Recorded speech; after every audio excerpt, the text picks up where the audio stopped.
आदरणीय नंदकुमार झावरे पाटील साहेब, सावित्रीबाई फुले पुणे विद्यापीठातील माझे सहकारी अधिष्ठाता डॉक्टर मनोहर चास्कर, या महाविद्यालयाचे सन्माननीय प्राचार्य डॉक्टर आहेर, उपप्राचार्य डॉक्टर दिलीप ठुबे, विद्यापीठातील माझे प्रशासनातील सहकारी डॉक्टर अजय ठुबे, महाविद्यालयातील सर्व प्राध्यापक मित्र, प्रशासकीय बंधू भगिनी, या अतिशय मोठ्या जुन्या संस्थेचे सर्व सन्माननीय पदाधिकारी आणि विशेषतः या कार्यक्रमासाठी अतिशय मनापासून उपस्थित असलेले, फिजिकल स्वरूपामध्ये खूप दिवसानंतर आतापर्यंत सगळ्याच गोष्टी आपण ऑनलाईन व्हर्च्युअल मोडमध्ये करत होतो. सुदैवाने तिसऱ्या लाटेनंतर आपण पुन्हा एकदा पुनश्च हरिओम असा उद्घोष करीत एकत्रित येतो आहोत. असे माझे सर्व विद्यार्थी विद्यार्थिनी, शिक्षकाच्या दृष्टीनं अतिशय महत्त्वाचा विषय म्हणजे विद्यार्थी.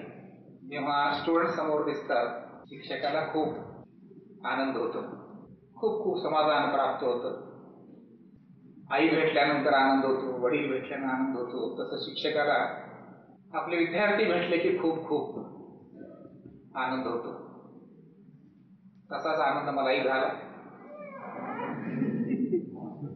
खूप चांगलं स्वच्छ टापटीप असा परिसर पाहून खूप समाधान नक्कीच मिळालं. या कॉलेजमध्ये मी पहिल्यांदा आलोय. मलाही माहिती नव्हतं इतकं सुंदर, प्रशस्त, स्वच्छ असे समृद्ध महाविद्यालय पारनेर या ठिकाणी असेल. कॉलेजचं नाव ऐकलं होतं, त्यांच्या पुरस्काराच्या बाबतीत ऐकलं होतं, व्यवस्थापनाबद्दल ऐकलं होतं, संस्थेबद्दल ऐकलं होतं, खेळाडूंबद्दल ऐकलं होतं, संशोधनाबद्दल ऐकलं होतं, इनोव्हेशनबद्दल ऐकलं होतं. विशेषतः इथे 14 विषयांमध्ये जवळजवळ 18 सर्टिफिकेट कोर्सेस आहेत. आजच्या कालखंडामध्ये हे सगळं ऐकलं होतं, परंतु प्रत्यक्षामध्ये हे पाहिल्यानंतर सावित्रीबाई फुले पुणे विद्यापीठाचा एक भाग असल्याचा खरोखरच अभिमान वाटला.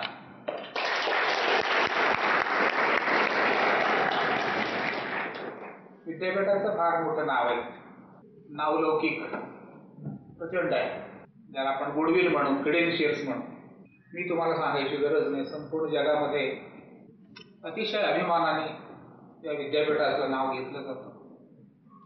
अशा विद्यापीठाचे आपण सर्व जोडलेले आहात आणि हे जोडणं खूप महत्वाचं आहे. अफिलिएशन, अफेक्शन, मुळात अफिलिएशन अफेक्शन या शब्दातून निर्माण झालेला शब्द आहे. संलग्न असणं, विद्यापीठाची परंपरा, विद्यापीठाची ध्येय धोरणं अतिशय चांगल्या पद्धतीनं इथं अंमलात आणताना दिसतात. हेही पाहून खूप बरं वाटलं. आणि म्हणून सावित्रीबाई फुले पुणे विद्यापीठाच्या वतीनं मी या संस्थेचे व्यवस्थापन, महाविद्यालयाचे प्राचार्य, प्राध्यापक, प्रशासकीय कर्मचारी, विद्यार्थी, माजी विद्यार्थी या सर्वांना अतिशय मनापासून त्यांचं मी अभिनंदन करतो, कौतुक करतो. 1977 साली सुरू झालेलं हे कॉलेज जवळजवळ 45 वर्षाचा टप्पा पूर्ण केलाय. 5 वर्षांनी 2027 साली या महाविद्यालयात 50 वर्ष पूर्ण होती. अगदी माझ्या सुरुवातीच्या भाषणाच्या टप्प्यामध्ये तुम्हाला सर्वांना मी अतिशय मनापासून आवाहन करू इच्छितो, मॅनेजमेंटपासून प्राध्यापकांपर्यंत, मुलांपर्यंत आणि माझे विद्यार्थी आणि या परिसरामध्ये राहणारे सर्व नागरिक बंधू भगिनी, येत्या 5 वर्षामध्ये आपल्याला काय करायचं आहे. येत्या 5 वर्षामध्ये इथल्या मुलामुलींसाठी, त्यांच्या समृद्धीसाठी, त्यांच्या विकासासाठी आणि तो टप्पा कुठेतरी नवीन एज्युकेशन पॉलिसी बरोबर आपल्याला कसा जोडता येईल त्याचे एक चिंतन आजपासून सुरू करावं, एक आराखडा तयार करावा आणि त्या पद्धतीनं आपण कामाला सुरुवात करावी अशी माझी विनंती आहे. आजचा विषय आपण सर्वांनी मिळून जो ठरवला आहे तोही अतिशय महत्त्वाचा आहे. तुमच्या पुढील 5 वर्षासाठी, 10 वर्षासाठी किंबहुना या सर्व मुलामुलींच्या संपूर्ण करिअरसाठी, त्या मुलामुलींचं करिअर पुढे किमान एक 40 वर्ष त्यांना त्यांच्या जीवनामध्ये कर्तृत्व सिद्ध करायचं आहे. ते 40-50 वर्षाचा टप्पा त्यांच्यासमोर असताना आपण त्यांना काय देणार आहोत. मग हे देत असताना नवीन एज्युकेशन पॉलिसीमध्ये काही साधनं आहेत का, काही रिसोर्सेस आहेत का, काही आयडिएशन आहे का, हे पाहणं खूप गरजेचं आहे. म्हणून माननीय प्राचार्यांना मी अतिशय मनापासून धन्यवाद देतो. आजचा विषय त्यांनी निवडला. आपल्याला माहिती आहे 29 जुलै 2020 रोजी या नवीन शैक्षणिक धोरणाला केंद्र शासनाने मान्यता दिली. आपल्याला ही माहिती आहे त्या टप्प्यामध्ये कोविडचा कालखंड होता, दुसरी लाट, त्यानंतर तिसरी लाट. या सगळ्या विवंचनेमध्ये, अडचणीमध्ये आपण सगळा देश, जवळजवळ जग सापडल्यामुळे काही गतिमानता, वेग त्या सगळ्या प्रक्रियेला प्राप्त झाला नाही. परंतु आता पुनश्च हरिओम असा अतिशय मनापासून नारा आपण देऊन प्रवासाला सुरुवात करीत आहोत. म्हणून हे धोरण काय आहे आणि हे का आलं, त्याच्यामध्ये काय आहे, त्यामध्ये माझं आणि तुमचं काय हित आहे, या सगळ्या गोष्टींकडे खूप बारकाईनं पाहण्याची खूप गरज आहे. मॅनेजमेंट, प्राचार्य, प्राध्यापक विशेषतः विद्यार्थ्यांचं सहकार्य घेत. एक काळ असा होता की आम्ही सिलेबस ठरवायचो, म्हणजे विद्यापीठ, आणि ते कॉलेजेसनी तो सिलेबस राबवायचा, परीक्षा घ्यायची. त्यापुढे असं नाहीये. आपल्या मुलांना सुद्धा, विद्यार्थ्यांना काय वाटतं त्यांचं सुद्धा कुठेतरी ते योगदान, त्यांच्याशी चर्चा, त्यांच्या भावभावना, त्यांचं म्हणणं. मी आत्ता म्हटल्याप्रमाणे 40-50 वर्ष त्यांना भविष्य पुढे. त्या 40-50 वर्षाच्या भविष्यामध्ये, कारकिर्दीमध्ये कुठे न अडखळता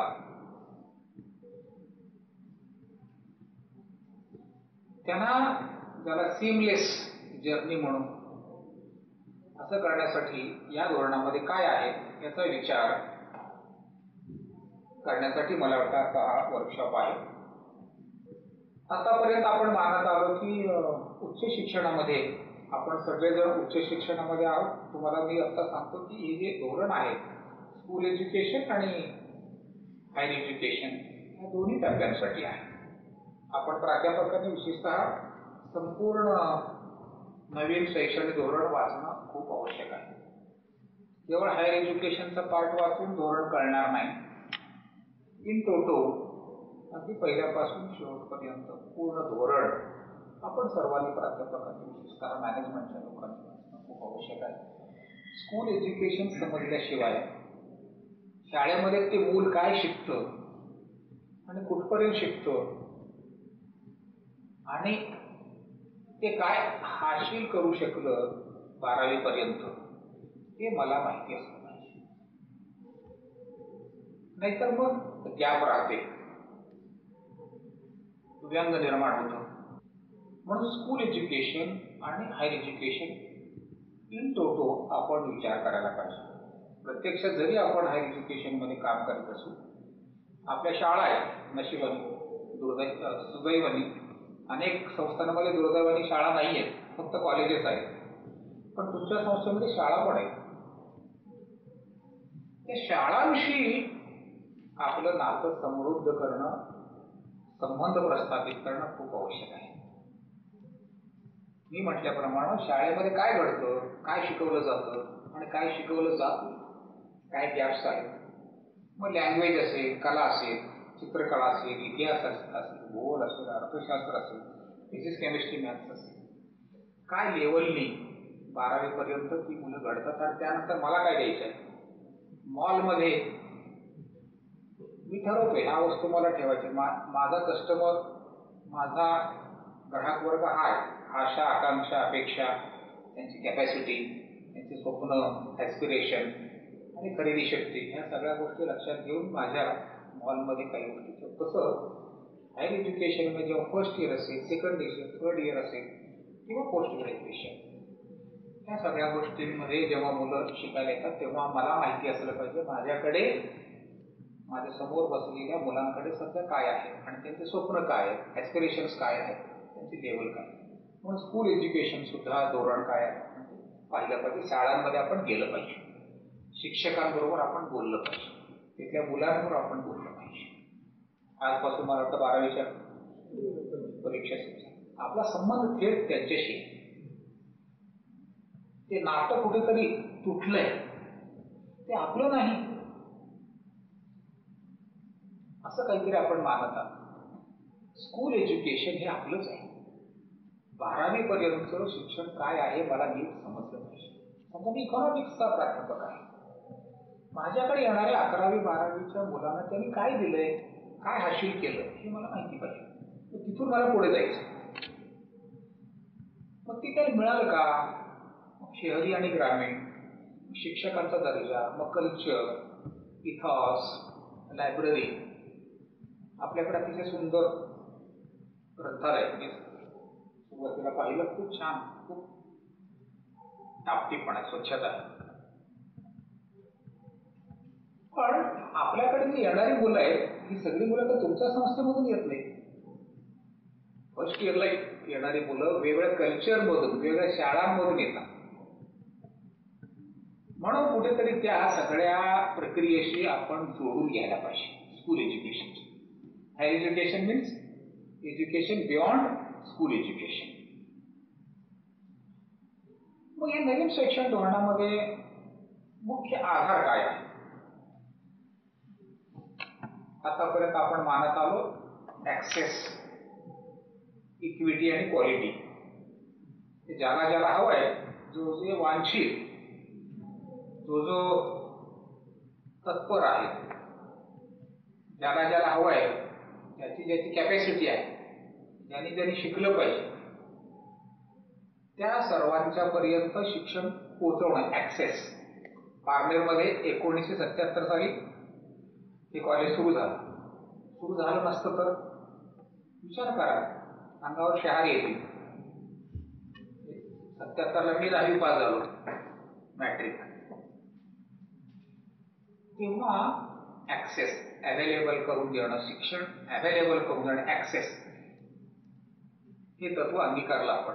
म्हणून सरांनी त्यांच्या अहवालामध्ये ज्या गोष्टी सांगितल्या, संशोधनाचा असेल, पेटंट असेल किंवा जगभरामध्ये अनेक ठिकाणी कामगिरी, कर्तृत्व करणारी मुलं आणि मुली, या सगळ्या गोष्टींबद्दल, खेळाडूंपर्यंत ऍक्सेस. आणि त्यानंतर इक्विटी. गरीब, शेतकरी, शेतमजूर, मुली, वंचित, अंध, अपंग, कमकुवत, हे सगळे आपलेच आहेत, आपले नागरिक आहेत. भारत हा देश माझा आहे, म्हणजे ही सगळी माणसं माझी आहेत. दुर्दैवानं कोणाच्या वाटेला जर संपन्नता आली नाही, शारीरिक, मानसिक, वैचारिक, आर्थिक, तो त्यांचा दोष नाहीये. कोणत्या जातीमध्ये मी जन्माला आलो, कोणत्या धर्मामध्ये मी जन्माला आलो, कोणत्या जॉग्रफीमध्ये मी जन्माला आलो, हे माझं आहे. परंतु प्रत्येक व्यक्ती ही भारतीय नागरिक आहे, तो भारत आहे. तो त्याच्यासाठी इक्विटी, सर्वांसाठी शिक्षण, चांगलं शिक्षण, समृद्ध शिक्षण, राष्ट्र निर्माणाकडे नेणारं शिक्षण, ऍक्सेस बरोबर इक्विटी आणि क्वालिटी. क्वालिटीचा अर्थ बऱ्याच वेळेला आपण चुकीचा लावला. अतिशय सुंदर इमारत, सुंदर मैदान, लॅबोरेटरी, खूप पुस्तकं, आडपाड इंग्लिश, कॉम्प्युटर, सॉफ्टवेअर, हे आवश्यक आहे, हे बेसिक आहे. इन्फ्रास्ट्रक्चर म्हणतो आपण, ही साधनं आहे, साध्य नाही. दर्जाचा संबंध साध्याशी येतो. Achievement, success. क्वालिटी म्हणजे उपयुक्तता. एवढा सोपा जरी विचार केला तरी तुम्हाला समजेल. उपयुक्तता, मी जे करतो ते उपयुक्त असलं पाहिजे. कोणासाठी? माझ्यासाठी, माझ्या कुटुंबासाठी, माझ्या समाजासाठी. मी B.Com केलं, त्याचा उपयोग मला व्हायला पाहिजे. मला विचार करता आला पाहिजे, मला लिहिता आलं पाहिजे, बोलता आलं पाहिजे, मांडणी करता आली पाहिजे, ॲडव्हर्टायझिंग करता आलं पाहिजे, ब्रँडिंग करता आलं पाहिजे, हिशोब लिहिता आला पाहिजे, इकॉनॉमिक्स मला कळलं पाहिजे, पैशाचं महत्त्व मला कळलं पाहिजे, पाण्याचं महत्त्व मला कळलं पाहिजे. तर क्लायमेट चेंजमध्ये आपल्याला माहिती आहे आता सगळ्यात जास्त फटका शेतकऱ्याला बसलेला आहे. क्लायमेट चेंज, ग्लोबल वॉर्मिंग, हा काही विषय फक्त ह्या शास्त्रज्ञांचा नाही आहे, हा सामान्यांचा विषय. म्हणून मी शिकतो ते उपयुक्त असलं पाहिजे, त्याला क्वालिटी म्हणतात. थोडा संबंध प्लेसमेंटशी आपण जोडतो, एवढाच संबंध क्वालिटीशी नाही. क्वालिटी म्हणजे उपयुक्तता, आउटकम. आता नवीन सिलेबसमध्ये आपण प्रोग्राम आउटकम्स म्हणतो, कोर्स आउटकम्स, लर्निंग ऑब्जेक्टिव्ह. शिकल्यानंतर, घरी गेल्यानंतर मी जर विचार केला 2 तास झाले, मला काही मिळालं, नवीन शब्द कळले का, नवीन संज्ञा समजल्या का, जगातलं अधिक काही समजलं का, पारनेरच्या बाहेर मी गेलो की निदान पारनेरमध्ये जी पिकं आहेत, जी परिस्थिती आहे, जी लोकसंख्या आहे, त्यांचं खाणं पिणं आहे, त्यांचं अर्थशास्त्र आहे, त्यांचे काय सण आहे, हे समजून पलीकडे मी अजून काही हासिल करू शकतो. आउटकम, ती उपयुक्तता. Access, equity, quality. आता नव्यानं या शैक्षणिक धोरणामध्ये नव्यानं 2 गोष्टी टाकलेत, कंटूर्स. सर्व मित्रांनी, प्राध्यापकांनी, शिक्षकांनी, मुलामुलींनी, मॅनेजमेंट लक्षात घेण्यासारखे 2 महत्वाचे मुद्दे ऍक्सेस, इक्विटी, क्वालिटी बरोबर. आता अकाउंटेबिलिटी आणि अफोर्डेबिलिटी. फक्त लिहून घेऊन चालणार. आता माझ्या वागण्यामध्ये, माझ्या बोलण्यामध्ये, माझं काम करण्यामध्ये त्याचं रिफ्लेक्शन दिसलं पाहिजे. अकाउंटेबिलिटी म्हणजे काय? मी कॉमर्सचा प्राध्यापक आहे, माझा विषय अकाउंटन्सी, त्यामध्ये डेबिट आणि क्रेडिट. आपण जे सिलेबसमध्ये क्रेडिट सिस्टीम आणली ना, क्रेडिट, जमा, नावे, ज्ञान संचय, त्याला क्रेडिट म्हणतो. ज्ञान संचय करणं, मार्क्स नाही, ज्ञान संचय, क्रेडिट. आणि ही अकाउंटेबिलिटी आहे ना, अकाउंटन्सी ह्या शब्दापासून अकाउंटेबिलिटी, मराठीमध्ये उत्तरदायित्व. मला आज प्राचार्य म्हणून, प्रकुलगुरू म्हणून माझ्या वरिष्ठांना उत्तर द्यायचं आहे. ह्या कामासाठी तुम्हाला नेमलं होतं, एवढे रिसोर्सेस दिले, एवढं पाणी दिलं, एवढी वीज दिली, एवढी माणसं, एवढा खर्च. आउटपुट, जेव्हा इनपुट आहे त्याचं आउटपुट काय हे मला दाखवावं लागेल मॅनेजमेंटला किंवा समाजाला किंवा माझ्या विद्यार्थ्यांना किंवा त्यांच्या आईवडिलांना. युक्रेनमध्ये मुलं गेली, हे आपले फेल्युअर आहे. आपलं फेल्युअर नाही का? आपल्याला सुद्धा माहिती नव्हतं एवढ्या मोठ्या संख्येने युक्रेनमध्ये मुलं जात अशी काय. अकाउंटेबिलिटी आपली इथे निर्माण होते की इनपुट आणि आउटपुट, प्रॉडक्टिव्हिटी वाढवणं, लॅबोरेटरी वापरात आली पाहिजे. मैदान सुंदर आहे, मैदानावर मुलं किती असतात, खेळाडू किती वापरतात, पुस्तकं आहेत, पुस्तकांचा वापर किती होतो, मग त्यातून मग कॉपीराइट्स, पेटेंट्स, रिसर्च आर्टिकल्स, परिसंवाद, visits, exchange. This is accountability. Somewhere here onwards we have to showcase the results, performance, perform or perish. बाप दाखव नाही तर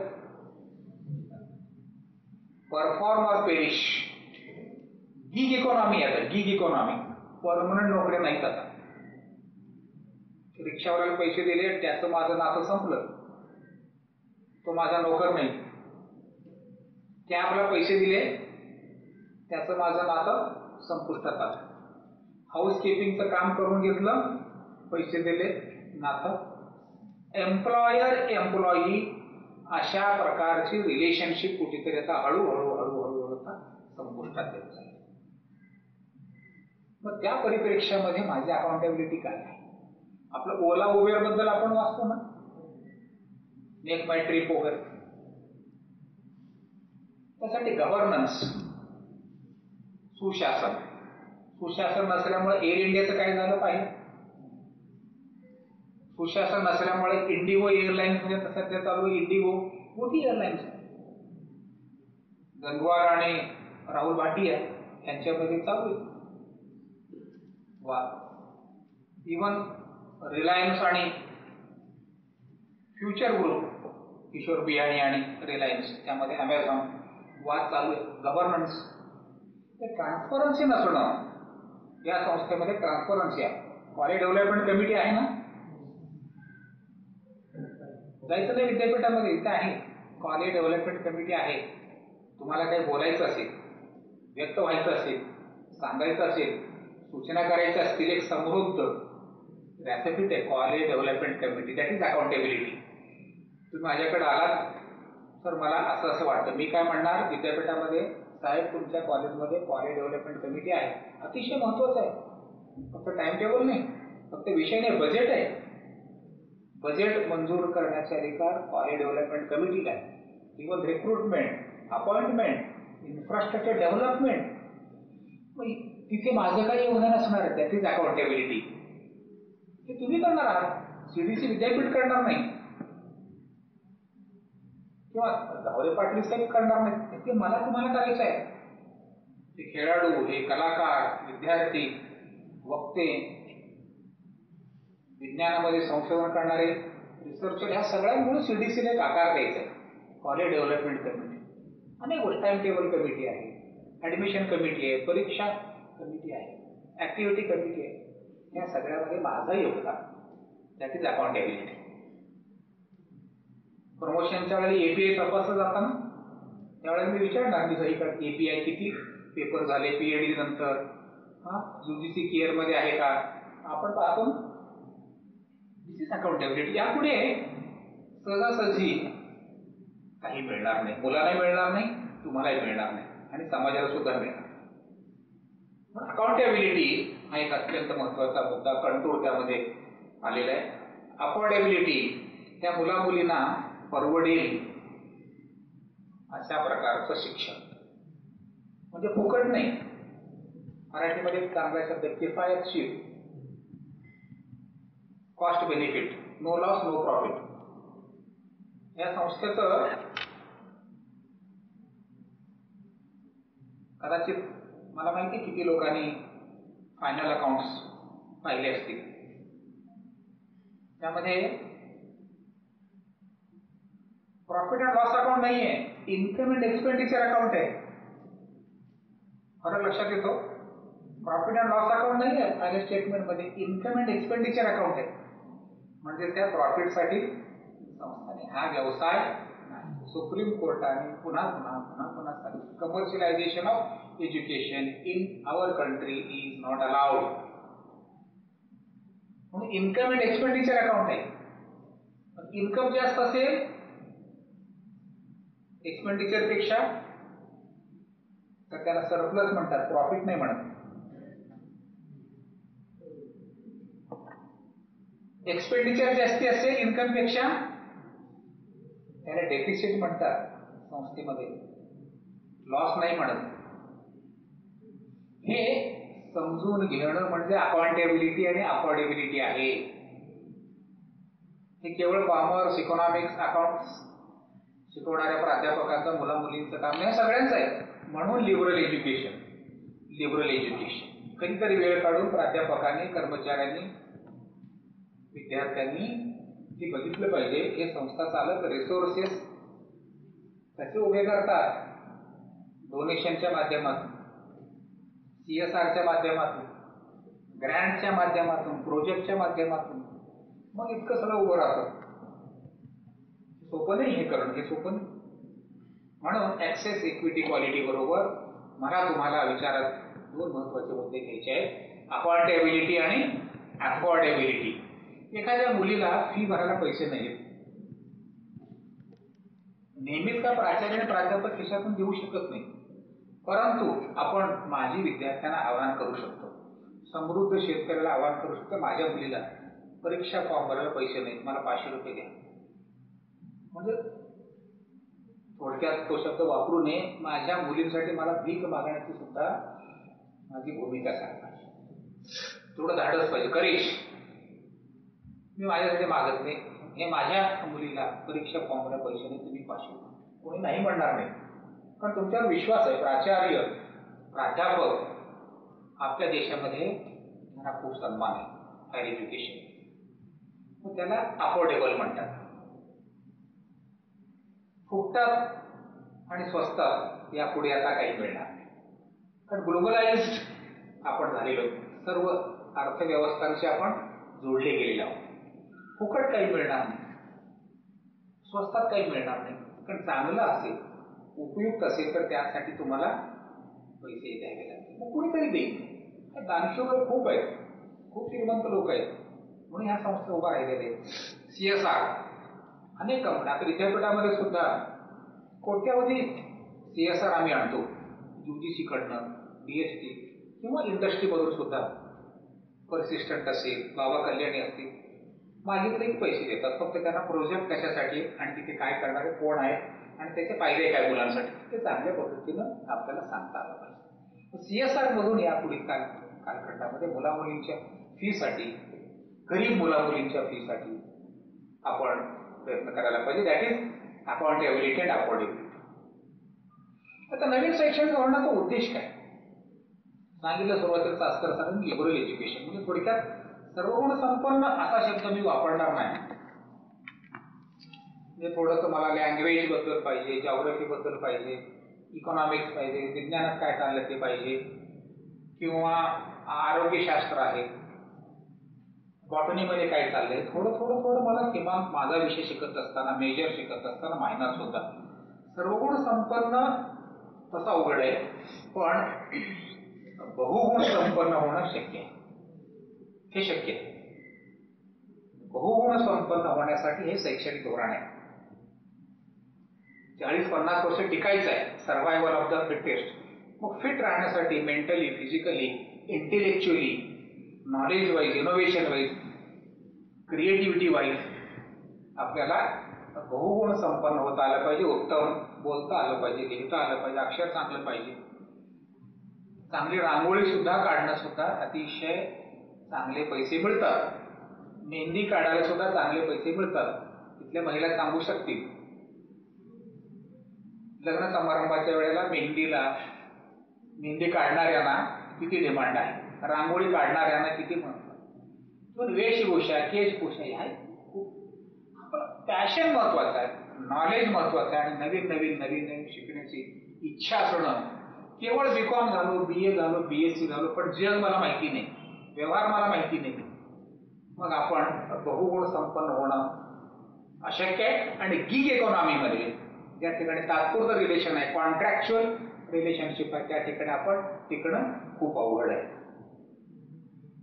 थोडक्यात एका वाक्यात मी सांगतो, या नवीन शैक्षणिक धोरणाचा संपूर्ण अभ्यास केल्यानंतर स्कूल एज्युकेशन आणि हायर एज्युकेशन एका वाक्यात मी सांगेन, समृद्ध माणूस घडवणं, उत्तम नागरिक घडवणं हे नवीन शैक्षणिक धोरणाचं उद्दिष्ट. उत्तम नागरिक, समृद्ध माणूस. मग तुम्ही इंजिनियर व्हा, डॉक्टर व्हा, प्राध्यापक व्हा, शिक्षक व्हा, अधिकारी व्हा, कलेक्टर व्हा आणि अत्यंत प्रतिभासंपन्न शेतकरी व्हा. मुळात मी एक समृद्ध नागरिक पाहिजे. माझ्या देशाचे कायदे, माझ्या देशाची परंपरा आणि माझ्या देशामध्ये जे जे चांगलं आहे त्याच्याबद्दल अभिमान वाटतो, आस्था वाटते. अगदी रस्त्यावरनं जाताना सुद्धा अनेक उदाहरणं दिसतात. सामाजिक बांधिलकीचे, मला वाटतं रस्ता सुरक्षा तुम्ही उपक्रम राबवता. हे समृद्ध नागरिक बनवण्याचं अत्यंत महत्वाचं काम आहे. रस्ता सुरक्षा, एक जीव किती महत्वाचा असतो. एक विद्यार्थी गेला तो कर्नाटकचा युक्रेनमध्ये, आई वडिलांना काय वाटायचं. प्रत्येक जीव महत्वाचा आहे. पण त्या जीवाची काळजी करणं एक साधन रस्ता सुरक्षा अभियान आहे. केवळ सर्टिफिकेटसाठी नाही आहे. ती समृद्धी खूप महत्वाची आहे, ती श्रीमंती खूप महत्वाची आहे. ते आपण नवीन शैक्षणिक धोरणामध्ये लक्षात घ्यायला पाहिजे. थोडक्यात मी असं सांगेन, समृद्ध माणूस म्हणजे काय हे एज्युकेशन पॉलिसीमध्ये सांगितलंय. त्याचा आधार घेऊन मी सोप्या शब्दात सांगेन तुम्हाला. समृद्ध माणूस, सहज आपण म्हणतो एक समृद्ध नागरिक, चांगला माणूस म्हणजे काय. Good human being. Number 1, capable of rational thought and action. येतं समजतं, लक्षात येतं. Capable of rational thought and action, आचार आणि विचार, समतोल. मराठीमध्ये विवेक आणि समतोल विचारावर आधारित कृती. Number 1. Number 2, possessing compassion and empathy, आस्था आणि सहानुभूती असणं समाजाबद्दल, इतर नागरिकांबद्दल. Number 3, courage. आता मी म्हटलं ना की माझ्या कॉलेजमध्ये गरीब मुलगी आहे, तिला परीक्षा फॉर्म भरण्यासाठी पैसे नाही, भीक मागण्याचे एक धाडस, मदत मागण्याचे धाडस माझ्याकडे, करेज. नंबर 4, अतिशय महत्वाचं, scientific temper and creative imagination. हे समृद्ध माणसाचं लक्षण आहे. मी सर्वगुण संपन्न म्हणत नाही, मी काय म्हटलं, बहुगुण संपन्न. विज्ञान मला कळलं पाहिजे. श्रद्धा आणि अंधश्रद्धा याच्यातला फरक मला समजला पाहिजे. विज्ञान सुद्धा प्रगती करते, विज्ञानाकडे सगळी उत्तरं नाही आहेत, परंतु विज्ञान श्रेष्ठ आहे. विज्ञानामुळेच, तंत्रज्ञानामुळेच आपली आर्थिक, सामाजिक, वैचारिक प्रगती होऊ शकते. त्यावर ठाम विश्वास असणं. विज्ञान, फिजिक्स, केमिस्ट्री, मॅथ्स म्हणजे एवढंच विज्ञान नाही. इकॉनॉमिक्स सुद्धा विज्ञानाचे, अर्थशास्त्र सिद्धांत आहे. अकाउंटन्सी सुद्धा शास्त्रच आहे, हिशेबशास्त्र. शास्त्र म्हणजे सगळं. सायन्स म्हणजे social sciences and pure sciences, physical sciences, chemical sciences, life sciences, material sciences आणि सोशल सायन्सेस, ह्युमॅनिटीज. हे सगळं विज्ञान आहे. आपण आपल्या सोयीसाठी कला, वाणिज्य आणि इकडे विज्ञान असं केलंय, परंतु पुढील कालावधीमध्ये कला, वाणिज्य मधले विद्यार्थी इकडे दिसतील, इथले विद्यार्थी तिकडे दिसतील. हे सगळं तुमचंच आहे. येतं लक्षात. मला वाटलं फिजिक्स मध्ये एका टॉपिक मला शिकायचं आहे, केमिस्ट्री मधलं एका टॉपिक सरांच्या लेक्चर मला बसायचंय, त्याला बसतंय.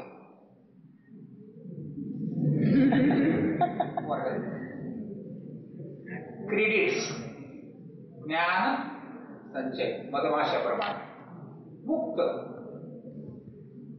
त्याच्या सगळ्या रचना दिलेल्या आहेत, फार सविस्तर मी जाणार नाही. 12वी नंतर तुम्ही आलात ना फर्स्ट इयरला, फर्स्ट इयर कम्प्लीट झाले की तुम्हाला एक सर्टिफिकेट मिळेल. सेकंड इयर झालं की डिप्लोमा मिळेल, थर्ड इयर झालं की डिग्री मिळून जाईल, अजून 1 वर्ष केलं की डिग्री विथ रिसर्च 4 वर्ष, 4 वर्ष केलं की मग मास्टर्स 1च वर्ष, 1च वर्ष, MA MCOM MSc किती 1च वर्ष, 4 वर्ष तुम्ही पूर्ण केलं. किंवा 3 वर्षाच्या डिग्री नंतर तुम्हाला जर मास्टर्स करायचं PG करायचं असेल ग्रॅज्युएट तर 2 वर्ष त्यातलं एक मग रिसर्च, सेकंड इयरला फक्त रिसर्च. मग संशोधन काय करायचं तुम्ही ठरवायचं, गाईडना सांगायचं सर मला ह्या विषयामध्ये संशोधन सर्वे करायचं, डेटा गोळा करायचा, म्हणून डेटा सायन्स तुम्हाला आता माहिती पाहिजे. डेटा सायन्स इंडस्ट्री 4.0 बद्दल तुम्ही ऐकलं का? इंडस्ट्री 4.0 विद्यार्थी, चौथी औद्योगिक क्रांती आता सुरू झाली आहे. चौथी औद्योगिक क्रांती, वाफेचं इंजिन, बरोबर आहे, त्यानंतर मग इलेक्ट्रिसिटी, त्यानंतर मग कॉम्प्युटर, आता चौथी क्रांती म्हणजे इंडस्ट्री 4.0. त्यामध्ये नोकऱ्या आहेत आता, त्यामध्ये व्यवसाय आहे, त्यामध्ये व्यापार आहे, त्यामध्ये कन्सल्टन्सी आहे, त्यामध्ये संशोधन आहे, त्यामध्ये स्टार्टअप आहे. इंडस्ट्री 4.0 त्यालाच आपण मशीन लर्निंग म्हणतो, आर्टिफिशियल इंटेलिजन्स म्हणतो, ऑगमेंटेड रियालिटी म्हणतो, व्हर्च्युअल रियालिटी म्हणतो, डेटा सायन्स, ब्लॉकचेन, हे सगळे विषय इंडस्ट्री 4.0 मध्ये येतात. हे फक्त कॉम्प्युटरवाल्यांचं काम आहे असं मानू नका, हे सगळ्या विषयात येणार आहे. फॉर एक्झाम्पल मला ऑडिट करायचं आहे, कृत्रिम बुद्धिमत्तेच्या आधार ऑडिट होऊन जाईल, संध्याकाळपर्यंत रिपोर्ट तयार, 1 वर्षाचं 6 महिन्याचं तुम्ही जे अकाउंटिंग करताना त्याचं ऑडिट AI च्या माध्यमातून अगदी ऑडिट रिपोर्टसह स्ट्रिक्चर्स शेरे वेगळे काय सगळं AI च्या माध्यमातून ते काम सुरू झालंय. ब्लॉकचेनच्या माध्यमातून अकाउंटिंग करता येईल. पण याचा अर्थ अकाउंटन्सीचं महत्व कमी नाही होणार. तो विषय मला पूर्ण समजला पाहिजे. आता आपण लिबरल एज्युकेशन कडे चाललोय, आपल्याला खूप बदलावं लागेल. हे का आलं, नवीन शैक्षणिक धोरण का आलं, इंग्रजीमध्ये का आलं, त्याचं उत्तर असं आहे, चेंज इज इनएव्हिटेबल. बदलणं अत्यावश्यक आहे,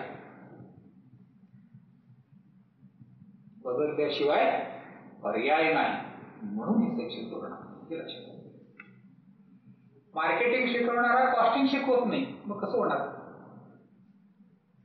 म्हणजे कॉमर्स मध्येच विषय आहे, मार्केटिंग वाला म्हणतो मला कॉस्टिंग नाही शिकवायचं, कॉस्टिंग वाला म्हणतो मला अकाउंट्स नाही शिकवायचं, मग इतर विषयाचा विषय कधी काढ? माझे विषय मला सगळे आलेच पाहिजे. कॉमर्स मधले सगळे विषय मला शिकवता आले पाहिजेत, केमिस्ट्री मधले सगळे विषय मला, सगळे कोर्सेस मला शिकवता आले पाहिजेत. मग मी लँग्वेज बद्दल विचार करेन, रांगोळीबद्दल विचार करेन, गायनाबद्दल विचार करेन, नृत्याबद्दल विचार करेन, कादंबरीचा विचार करेन, साहित्याचा विचार करेन. माझा जो विषय माझा पक्का पाहिजे.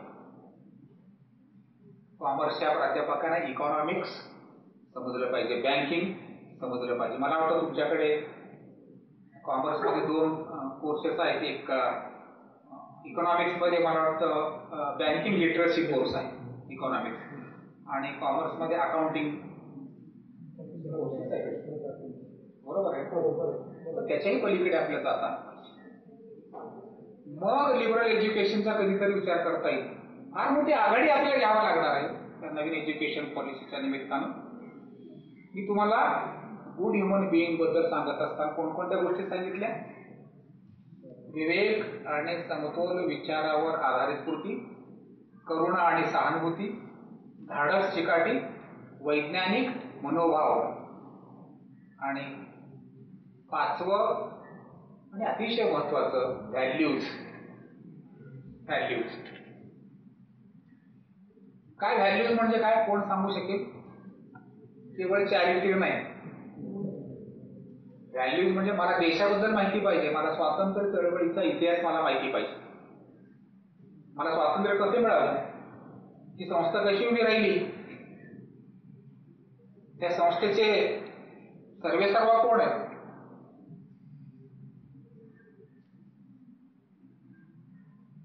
भूगोल, इतिहास, त्या सगळ्याबद्दल माहिती असणं. केवळ प्रामाणिकपणा, निर्व्यसनी असणं हे तर आवश्यक आहे. प्रामाणिकपणा, निर्व्यसनी, क्रिएटिव्ह हे आवश्यक आहे. त्या व्यतिरिक्त जे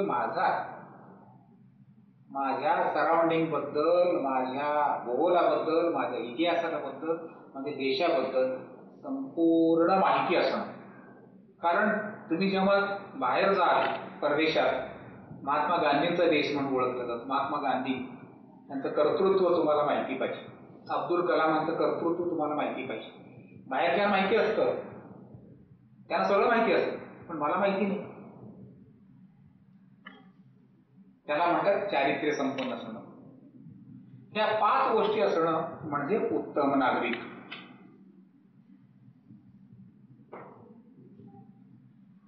या नवीन शैक्षणिक धोरणाचं ध्येय काय आहे? अतिशय महत्वाचं आहे. इंग्रजीमध्ये असं म्हटलंय त्या डॉक्युमेंटमध्ये, एम ऑफ एज्युकेशन. विशेषतः मुलामुलींनी लक्षात ठेवणं खूप गरजेचं आहे.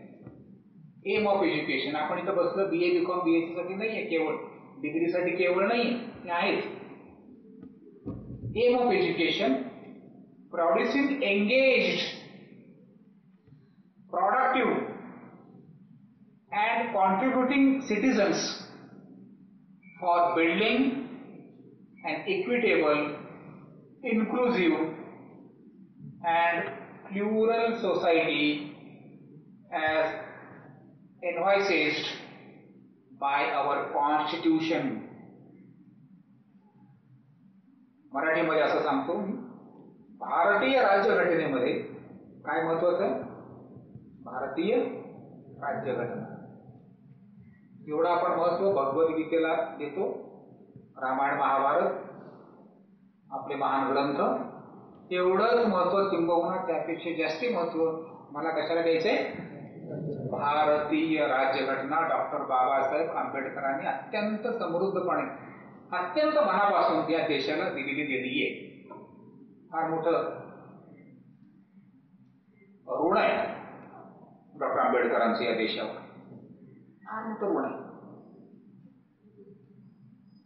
भारतीय राज्यघटनेमध्ये स्पष्ट केल्याप्रमाणे समताधिष्ठित, समावेशक, बहुसांस्कृतिक समाज निर्मितीसाठी कार्यरत, क्रियाशील, उत्पादक आणि भरीव योगदान देणारे नागरिक घडवणे हे नवीन शैक्षणिक धोरणाचं ध्येय आहे. काही तत्व दिलेली आहेत या धोरणामध्ये, प्रिन्सिपल्स. जसं अकाउंटन्सीमध्ये प्रिन्सिपल्स आहेत. Debit what comes in, get what goes out, debit the resort, paid the giver, debit the losses, credit the income, हे प्रिन्सिपल्स आहेत. इकॉनॉमिक्स मध्ये काही सिद्धांत आहेत, तुमच्या केमिस्ट्रीमध्ये सिद्धांत आहेत. तसं या नवीन शैक्षणिक धोरणामध्ये काही सिद्धांत आहेत, काही तत्व दिलेली. First important principle of this new education policy, flexibility. First year झाले की तुम्ही बाहेर पडू शकता, सेकंड इयर झाले की बाहेर पडू शकता आणि तुम्ही संशोधन करून, व्यासंग जोपासून, व्यापार व्यवसाय करून, स्वतःच्या शेतीमध्ये काही काम करून, योगदान देऊन परत तुम्ही सेकंड इयरला, थर्ड इयरला येऊ शकता. तुमच्या सवडीप्रमाणे, तुमच्या निवडीप्रमाणे, तुमच्या इच्छेप्रमाणे. फ्लेक्झिबिलिटी, त्याला असं म्हटलंय मल्टिपल एक्झिट, मल्टिपल एंट्रीज. आणि तुमचे मार्क्स आहेत ना, क्रेडिट्स, हे सुरक्षित असतील. अकॅडमिक बँक ऑफ क्रेडिट मध्ये, ABC मध्ये अकॅडमिक बँक ऑफ क्रेडिट, हे डिजिटली असणार आहे. अशी कुठे बँक तुम्हाला दिसणार नाही, प्लॅटफॉर्म असणार. त्या ठिकाणी तुम्हाला ते क्रेडिट जमा करता येईल. कुठल्याही विद्यापीठामध्ये कुठलाही कोर्स करून ते क्रेडिट तुम्हाला त्या बँकेमध्ये जमा करता येईल. फ्लेक्सिबिलिटी.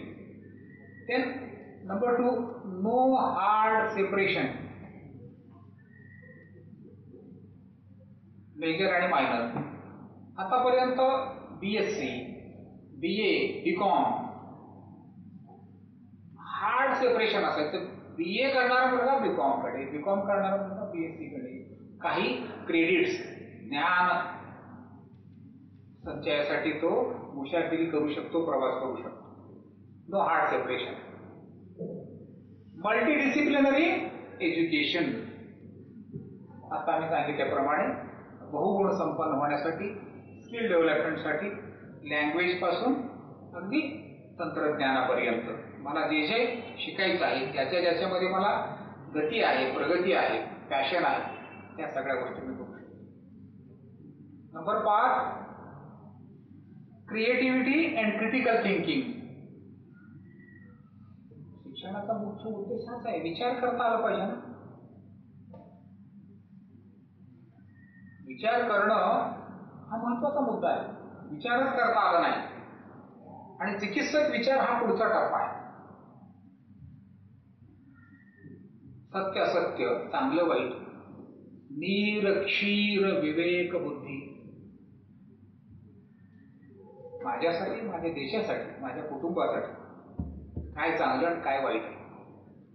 न्यूजपेपरमध्ये येणाऱ्या सगळ्या गोष्टी त्या खऱ्या नसतात. स्वतंत्रपणे मला विचार करता आला पाहिजे. Creative thinking, critical thinking. शिक्षकांना मध्ये चढवून सर माझ्या मनामध्ये शंकांचं निरसन झालं नाही सर, माझं मत असं आहे, असं म्हणण्या इतपत आपली फ्लिप क्लासरूम म्हणतो, आधीच वाचन करून येणं थोडंफार. आज मला जे काय ऐकायला मिळणार आहे वर्गामध्ये, आज उमराणी सर इथं बोलणार आहे न्यू एज्युकेशन पॉलिसी, त्याच्या आधी मीही थोडंसं काही वाचून आलो तर त्या विषयाशी थेट मला जोडून घेता येतं इमोशनली, इंटेलेक्च्युअली. त्याला इनोव्हेशन आणि क्रिएटिव्ह सिद्धांत म्हणतो. कन्सेप्च्युअल अंडरस्टँडिंग हे तत्व आहे नवीन एज्युकेशन पॉलिसी. पहिला मुद्दा समजल्याशिवाय दुसऱ्या मुद्द्याकडे मला जाता येणार नाही. दुसरा मुद्दा समजल्याशिवाय मला तिसऱ्या मुद्द्याकडे जाता येणार, तिसरा मुद्दा समजून चौथ्याकडे मला जाता येणार नाही. त्यालाच म्हणतात कंटिन्युअस इव्हॅल्युएशन.